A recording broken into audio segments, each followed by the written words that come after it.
오늘은 계속해서 하이델베르크 소유리 문답 23주의 부분을 같이 보도록 하겠습니다. 59문부터 61문까지인데 우리 한번 59문을 함께 읽도록 하겠습니다. 다 같이 한번 읽어볼까요? 시작. 이 모든 것을 믿는 것이 이 59문은 이 모든 것이라는 말로 시작을 하고 있습니다. 이 모든 것은 우리가 지금까지 배워왔던 사도신경을 가리킵니다. 우리는 7주일부터 22주일까지 사도신경에 대해서 배웠습니다. 기억이 나십니까? 기억이 잘 안 나시죠? 저도 잘 기억이 안 납니다. 그 사도신경은 삼위 하나님께서 우리들에게 행하신 일들을 기록하고 있습니다. 성부 하나님과 하나님의 창조, 성자 하나님과 우리의 구속, 성령 하나님과 우리의 성화에 대해서 우리가 배웠습니다. 쉽게 말해서 삼위 하나님이 우리를 창조하셨고, 그리고 우리를 구속하셨고, 그리고 우리를 거룩하게 하셨다는 것입니다. 59문은 지금까지 우리가 배워온 이 사도신경이 우리에게 어떤 유익을 주느냐고 묻고 있습니다. 이런 사도신경이 우리의 신앙생활에 유익이 있다고 말합니다. 우리가 매주일 예배를 시작할 때 이 사도신경을 외우지 않습니까? 거의 아무 생각 없이 주문처럼 외우는데 요리문답은 이 사도신경이 우리에게 유익이 있다고 말하고 있습니다. 그 유익이 무엇입니까? 우리가 답을 한번 볼까요? 답 59문 답입니다. 답. 한번 해볼까요? 시작.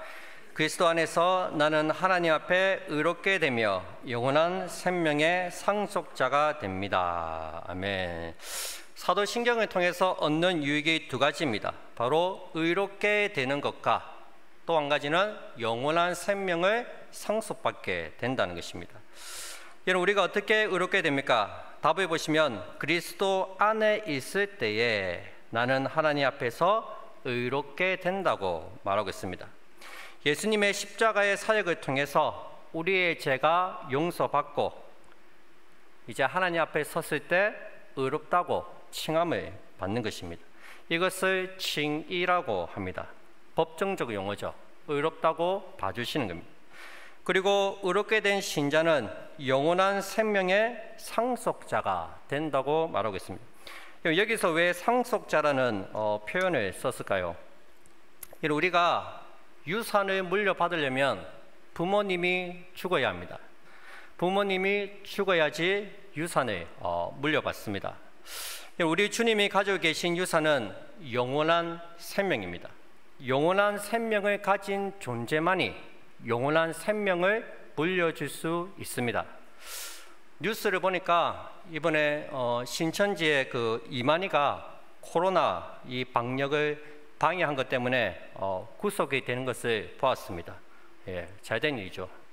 여러분, 이 이만희는 자기가 보혜사 성령이라 하고 자기를 믿으면 영원한 생명을 얻는다고 하는데 뉴스를 보셨다시피 이만희도 지금 늙어가지고 아마 시간이 더 지나면 늙어서 죽을 겁니다. 자기도 죽는데 자기도 죽는 유한한 인간이 어떻게 사람에게 무한한 생명을 줄 수 있단 말입니까? 그러나 우리 하나님은 창세 전부터 계셨고 지금도 살아계시고 앞으로도 영원히 존재하시는 하나님이십니다. 영원한 생명을 가진 존재만이 우리에게 영원한 생명을 주실 수 있다는 것입니다. 그래서 주님께서는 이 영원한 생명을 우리에게 상속, 유업으로 주시기 위해서 십자가에서 죽으시고 영원한 생명을 저와 여러분들에게 물려주셨다는 것입니다. 여러분, 그럼 이제 의롭게 된다는 것에 대해서 한번 살펴보겠습니다. 60문입니다. 60문. 자, 60문 한번 읽어볼까요? 60문 시작. 당신은 어떻게 하나님 앞에서 의롭게 됩니까? 여기서 의는 사람들이 인정하는 그런 의가 아닙니다. 하나님께서 받아주시고 하나님이 인정하시는 의입니다. 답을 한번 볼까요? 답이 긴데 우리 한 글자 한 글자 곱씹으면서 한번 읽어보시기 바랍니다. 다 같이 답을 한번 읽도록 하겠습니다. 시작. 오직 예수 그리스도에 대한 참된 믿음으로만 됩니다.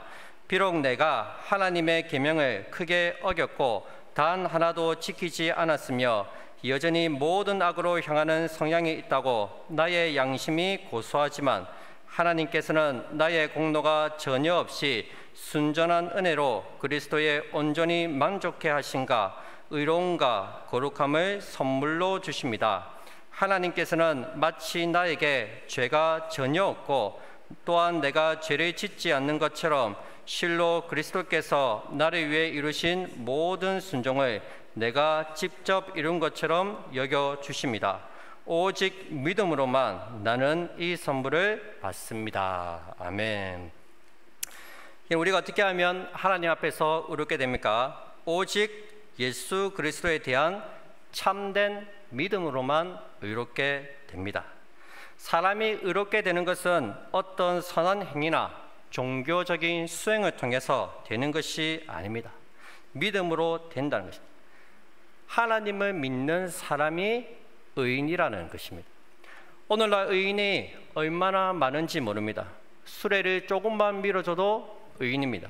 선로에 뛰어든 사람을 구해줘도 그 사람을 의인이라고 합니다. 그러나 하나님께서 인정하시는 의인은 그런 의인이 아닙니다. 죄가 없어야 되고 온전히 거룩해야 합니다. 종교교학가 루터는 이 죄 문제를 해결하고 의롭다함을 받기 위해서 부단히 노력했습니다. 고된 수행을 했고 철저하게 금욕적인 삶을 살았습니다. 이 종탑을 무릎으로 그 도계단을 무릎으로 올라가면서 자신의 죄를 하나하나 다 고백하기도 했습니다. 그래서 이 루터의 이 무릎이 하루라도 성할 날이 없었다고 합니다. 근데 아무리 노력하고 공로를 쌓아도 이 죄 문제는 해결되지가 않았습니다. 그러던 중에 로마서 1장 17절의 말씀을 통해서 놀라운 진리를 깨닫게 됩니다. 복음에는 하나님의 의가 나타나서 믿음으로 믿음에 이르게 하나니 기록된 바 오직 의인은 믿음으로 말미암아 살리라. 아멘. 루터는 복음에 나타난 이 하나님의 의를 발견했고, 사람이 의롭게 되는 것은 믿음을 통해서 내가 의롭게 되는구나. 내가 착한 일을 해서 의롭게 되는 게 아니고 내가 고행을 하고 금욕적인 생활을 해서 의롭게 되는 것이 아니라 오직 하나님을 믿음을 통해서 의롭게 된다는 것을 깨달았습니다. 이것을 이신칭이라고 말합니다. 갈라디아서에서 보면 아브라함을 하나님께서 의롭다 하시는데 그 이유가 그가 착하고 성실했기 때문에 의롭게 된 것이 아니라 그가 하나님을 믿었기 때문이라고 말하고 있습니다. 갈라디아서 3장 6절입니다. 아브라함이 하나님을 믿음에 그것을 그에게 의로 정하셨다 한가 같으니라. 여러분, 그렇습니다. 우리는 믿음으로 의롭다함을 받습니다. 여기서 의롭다는 것은 법정적인 용어입니다. 법정에서 하나님께서 의롭다고 땅땅 이렇게 선포를 해주시는 것입니다. 근데 사실 우리가 의롭다고 칭함은 받았지만 우리 양심에 손을 얹고 생각해 보면 우리의 모습은 의인보다는 죄인에 더 가깝습니다. 여전히 죄를 짓고 있고 죄의 습성이 우리에게는 남아 있다는 것입니다. 이것을 우리의 양심이 고소하고 있습니다. 보시면 나의 양심이 고소하는 게 세 가지라고 말합니다. 첫째는 나의 양심은 내가 하나님의 계명을 모두 어겼다고 고소합니다. 여러분, 계명 중에서 일부만 어긴 것이 아니라 모두 어겼다고 고소하고 있습니다. 어떤 분들은 이 말이 기분이 나쁠 수가 있습니다. 나는 다는 아니지만 그래도 나름대로 하나님의 계명을 지켰는데 다 어겼다니 이건 좀 아닌 것 같다, 이렇게 생각할 수도 있습니다. 사실 다른 사람과 비교해서 보면 내가 그 사람보다는 조금 낫다는 그런 생각이 들기 때문입니다. 근데 지금 양심이 고소하는 것은 하나님의 재판장입니다. 하나님께서는 우리의 중심과 우리의 마음, 우리의 행동의 모든 동기를 다 알고 계시기 때문에 하나님께는 아무것도 숨길 수가 없습니다. 우리가 그 하나님 앞에 서면은 내가 정말 하나라도 어기지 않는 계명이 없다는 것입니다. 두 번째는 하나님의 계명 중에서 단 하나도 지키지 않았다고 고발합니다. 여러분, 하나님의 계명에는 하지 말라는 것도 있고 행해라고, 이것은 하라고 명령하신 것도 있습니다. 야고보서 4장 17절에 보시면 그러므로 사람이 선을 행할 줄 알고도 행하지 아니하면 죄니라. 우리는 무엇이 옳고 무엇이 그른지, 하나님이 원하시는 삶이 무엇인지 다 알고 있습니다. 그런데 정작 그것을 행하지 않는 것, 그것도 역시 죄라는 것입니다. 양심은 내가 마땅히 행했어야 할 것을 행하지 않았다고 나를 고소합니다. 마지막 세 번째, 나의 양심은 나에게는 여전히 모든 악으로 향하는 성향이 있다고 고소하고 있습니다. 용서를 해줘도 그때뿐이고 내일 또다시 죄를 짓는다는 것입니다. 그러니 용서해 줄 필요가 없다고 그렇게 고소하고 있습니다. 여러분, 지금 나의 양심이 어디서 이런 고소를 하고 있습니까? 바로 하나님의 재판정 앞입니다. 하나님께서 재판장으로 앉아 계시고 나는 피고석에 앉아 있습니다. 양심이 검사처럼 조목조목 나를 고소하고 있습니다. 너는 모든 계명을 다 어기지 않았느냐? 너는 하나님께서 지키라고 하신 이 계명들을 지키지 않았느냐? 양심이 하나님께서 너를 용서해 주신다 해도 너는 또 똑같은 죄를 짓지 않았느냐?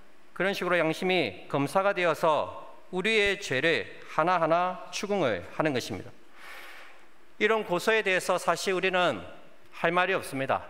양심이 하는 말이 다 맞기 때문입니다. 하나님의 재판정에서 유죄 선고를 받을 수밖에 없는 상황입니다. 그런데 여러분, 재판정에는 재판장도 있고 피고도 있지만 피고를 변호할 변호사도 재판장에는 있습니다. 우리를 변호할 변호사가 누구입니까? 바로 우리 주 예수 그리스도이십니다. 우리 주님께서 우리를 변호해 주십니다. 첫 번째, 하나님의 모든 계명을 어겼다는 고소건에 대해서는 예수님께서 변호해 주십니다. 걱정하지 마라. 내가 이미 그 죄값을 십자가에서 다 치렀다고 우리를 변호해 주시는 것입니다. 법을 어기면 벌금을 내거나 형벌을 받아야 됩니다. 근데 그 형벌을 이미 예수님께서 내가 받아야 할 형벌을 십자가에서 다 받으셨다는 것입니다. 둘째로, 마땅히 지켰어야 할 하나님의 계명을 행하지 않았다는 고소건에 대해서는 나는 비록 하나님의 말씀을 온전히 지키지 않았지만 우리 예수님께서는 하나님의 말씀을 온전히 다 지키셨습니다. 왜 굳이 예수님이 33년의 삶을 이 땅 가운데 사셨습니까? 바로 태어나서 십자가로 가시면 되지. 34년 동안 삶을 통해서 하나님의 율법을 다 지키셨다는 것입니다. 그 율법을 다 지키심을 통해 그 의로운 옷을 우리들에게 입혀 주시는 것입니다.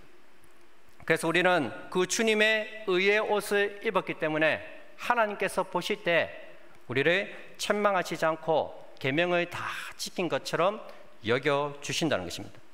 셋째로, 여전히 모든 악으로 향하는 성향이 있다는 고소건에 대해서는 더 이상 하나님께서 죄를 짓지 않도록 주님의 거룩함으로 우리에게 옷 입혀 주시겠다고 말씀하십니다. 이처럼 나의 양심이 세계하는 이 세 가지 고소에 대해서 주님께서는 내가 이 사람을 위하여 이미 모든 죄값을 다 치루었고 나의 의로움을 입혀 주었고 또한 나의 거룩함으로 이 사람을 덮어 주었다고 우리를 변호해 주시는 것입니다. 여러분, 예수님께서 우리를 변호해 주셨기 때문에 하나님께서는 죄인인 우리를 그리스도 안에서 의롭다고 선언하여 주시는 것입니다. 예수님 때문에 의롭게 되었다는 것입니다. 우리가 의롭게 되는 것은 우리의 선행이나 우리의 공로가 아닙니다. 전적으로 예수 그리스도의 의를 통해서 의롭다함을 받는 것입니다. 61문입니다. 당신은 왜 오직 믿음으로만 의롭게 된다고 말합니까? 우리 답을 한번 읽어볼까요? 답 시작. 나의 믿음에 어떤 가치가 있어서 하나님께서 나를 바르심한 것이 아니며 오직 그리스도에 만족해 하신가 의로움과 거룩함만이 하나님 앞에서 나의 의가 됩니다. 오직 믿음으로만 이 의를 받아들여 나의 것으로 삼을 수 있습니다. 아멘. 우리가 믿음으로 의롭게 된다고 할 때 이 믿음은 과연 어떤 믿음을 가리킬까요? 한번 믿음에 대해서 한번 생각해 봤으면 좋겠습니다. 어떤 사람은 이 믿음이 내 것이라고 생각을 합니다. 내가 믿어서 구원을 받았다는 거예요. 나는 믿었고 저 사람은 믿지 않아서 구원 못 받았고 나는 믿어서 구원을 받았다는 거예요. 구원의 근거가 그리스도가 아니라 나에게 있다는 거예요. 나에게. 내가 믿은 거예요. 내가. 내 믿음으로 구원을 받았다는 거예요. 나에게서 나온 믿음입니다. 그러니 이 믿음이 여러분 약해지면 안 되겠죠? 우리가 언제 구원의 확신을 강하게 느낍니까? 뜨겁게 찬양하고 뜨겁게 기도할 때 진짜 은혜를 충만하게 받은 것 같고 그때는 당장 죽어도 천국 갈 것 같아요. 그때는 근데 조금만 신앙생활을 게을리하거나 예배 참석률이 떨어지면 구원의 확신이 흔들립니다. 야, 내가 이렇게 믿어갖고 죽어서 천국 가겠나? 그런 생각이 드는 거예요. 그래서 내가 가진 이 믿음이 떨어지지 않도록 노력을 많이 합니다. 뜨겁게 찬송하고 간절하게 기도합니다. 근데 그냥 찬송 부르려고 하면, 그냥 기도하려고 하면 기도가 잘 안 돼요. 찬양도 안 나오고. 그래서 자기의 감정을 자극시키는 찬양을 부릅니다. 분위기 있는 음악을 좀 깔아줘야 돼요. 음악을 깔아주고 악기를 이용해서 드럼으로 때려주고 그렇게 감정을 고무시켜야지 이게 기도가 터져 나오는 거예요. 마치 하나님께서 임재하시는 것 같은 분위기를 만들어야 기도도 되고 은혜도 된다는 것입니다. 오늘날 교회가 예배 가운데 이 하나님의 임재를 경험하지 못하니까 자꾸만 은혜로운 분위기를 조성하려고 하고 조작하려고 하고 있습니다. 얼마나 있으는지 모릅니다. 아끼며 스피커에 많은 돈을 투자하고 있습니다. 주위에 개척교회를 준비하는 제 친구 목사들을 보면 이 음향 시스템에 들어가는 비용이 어마어마합니다. 건물은 작은데 음향 장비는 빵빵하게 만들어놨어요. 음향 비용이 만만치가 않아서 개척이 어렵다는 말을 들었습니다. 물론 그런 것도 중요하지만 가장 중요한 것은 하나님의 말씀입니다. 말씀만 잘 준비하면 갈급한 심령들이 모이지 않겠습니까? 하나님께서 우리에게 주시는 은혜의 방편이 두 가지가 있습니다. 바로 말씀과 성례입니다. 말씀을 통해서 하나님이 주시는 은혜가 있습니다. 우리는 말씀 가운데 하나님을 경험하고 하나님을 만나는 것입니다. 우리 담임 목사님께서 새벽에도 말씀하셨듯이 설교자가 바르게 하나님 말씀을 알고 바르게 전하는 것이 얼마나 중요한지 모릅니다. 우리 담임 목사님과 그리고 우리 교육자들을 위해서 우리가 교회의 하나님 말씀을 바르게 잘 전할 수 있도록 여러분들이 기도를 많이 해주시기 바랍니다. 여러분, 사람이 의롭게 되는 것은 내 믿음 때문이 아닙니다. 내 믿음이 아니라 그리스도, 예수님 때문에 우리가 의롭게 되는 것입니다. 그 근거가 나에게 있지 않고 그리스도에게 있습니다. 그래서 61문의 답에도 보시면 나의 믿음에 어떤 가치가 있어서 하나님께서 나를 받으실 만한 것이 아니며 라고 고백합니다. 내가 가진 믿음은 단지 그리스도를 영접하는 수단에 불과합니다. 사실 이 믿음도 내 것이 아닙니다. 하나님이 주신 선물입니다.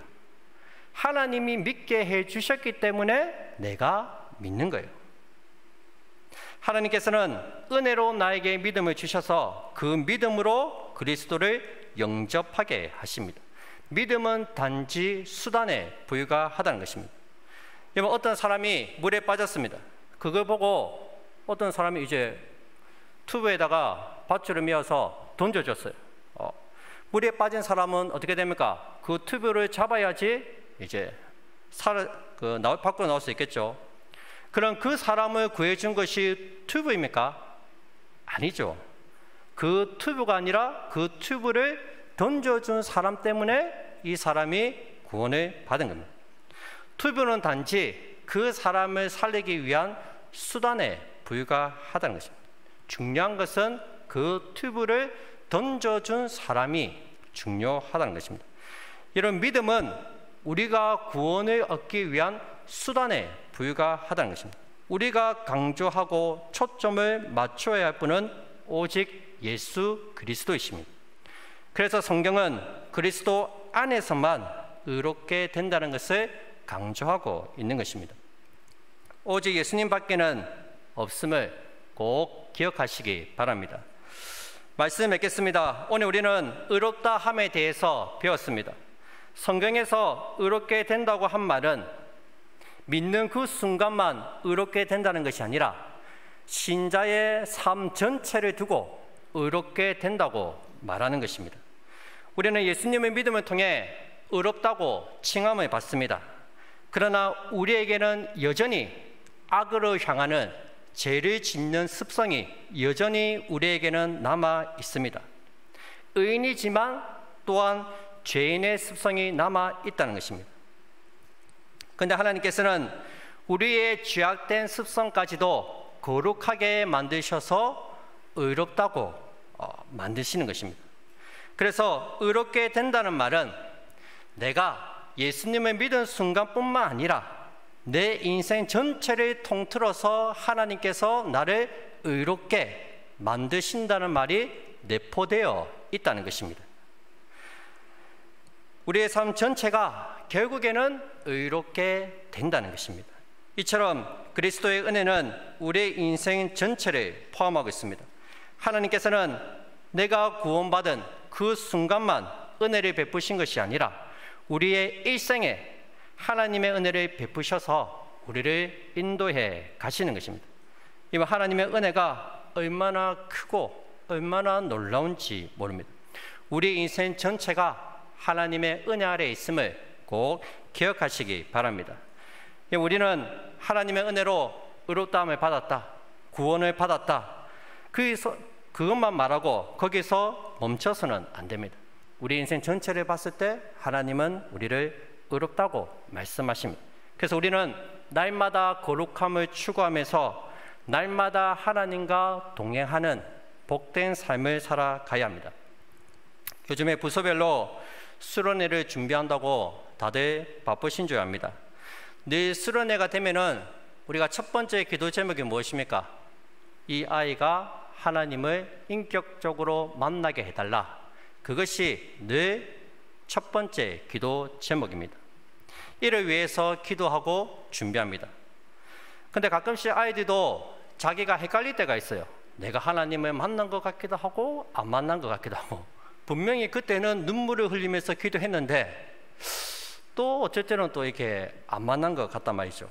헷갈리는 거죠. 우리는 늘 하나님과의 만남을 중요하게 생각합니다.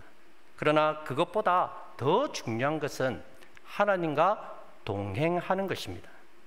가만히 보면 하나님을 만났다는 사람은 많은데 하나님과 동행했다는 사람은 찾아보기가 힘듭니다. 여러분들이 지금 하나님과 동행하고 있다면 하나님을 만났느냐, 만나지 못했느냐, 그런 것으로 혼란스러워할 필요가 없습니다. 하나님과 동행한 사람은 이미 매일의 삶 속에서 하나님을 만난 사람이기 때문입니다.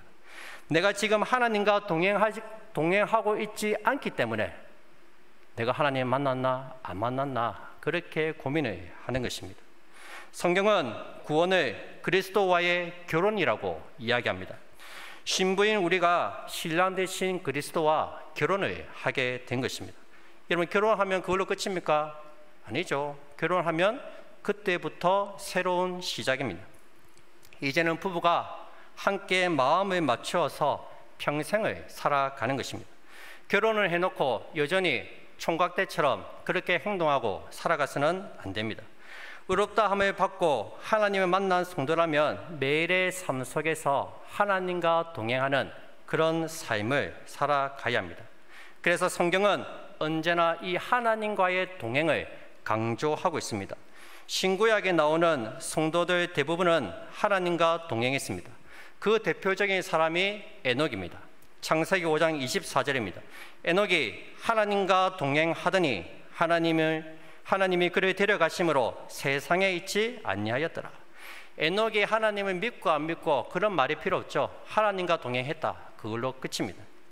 인류 최후의 생존자 노아는 어떻습니까? 창세기 6장 9절입니다. 노아는 의인이요 당대의 완전한 자라. 그는 하나님과 동행하였으며. 노아는 제한된 세상 속에서 하나님과 동행하며 살았습니다. 여러분, 요셉은 어떻습니까? 요셉의 이야기에서 늘 간용구처럼 나오는 말이 있습니다. 여호와께서 그와 함께 하심으로. 늘 감옥에서든지 보디발의 집에서든지 늘 요셉은 여호와께서 그와 함께 하심으로 라는 말이 계속해서 나오고 있습니다. 보디발이 보았고 감옥의 간수가 하나님이 그와 함께 하시는 것을 보았습니다. 우리 예수님이 이 땅에 오신 목적도 무엇입니까? 예수님이 이 땅에 오실 때 천사들의 한 말이 있습니다. 그의 이름을 임마누엘이라 하리라. 그 뜻은 하나님이 우리와 함께 계시다 함이라. 우리 주님 역시 우리와 동행하시기 위해서 이 땅에 오셨다는 것입니다. 구원의 목적은 하나님께서 우리와 함께하고 동행하는 데 있습니다. 내가 예수 믿고 천국 간다, 끝. 그게 아니고 이 평생 하나님과 동행하며 그분과 교제하며 살아가는 것이 구원이라는 것입니다. 이처럼 성경은 하나님과의 동행을 강조하고 있습니다. 우리가 하나님을 만나는 것보다 더 중요한 것은 매일의 삶 속에서 하나님과 동행하는 것입니다. 우리는 매일 이 하나님과 동행하는 법을 배워야 되고 훈련해야 되고 연습하면서 살아야 됩니다. 우리 주님께서는 친히 하나님과 동행하는 법을 가르쳐 주셨습니다. 누구든지 나를 따르려거든 자기를 부인하고 자기 십자가를 지고 나를 쫓을 것이다 말씀하셨습니다. 내 생각, 내 고집, 내 뜻 다 내려놓고 주님의 뜻을 구하고 주님께서 가신 그 길을 걸어가는 것입니다. 여러분, 우리 교회 성도님들은 이 평생 하나님과 동행하며 믿음의 삶을 살아가는 저와 여러분들이 다 되시기를 주님의 이름으로 축복드립니다.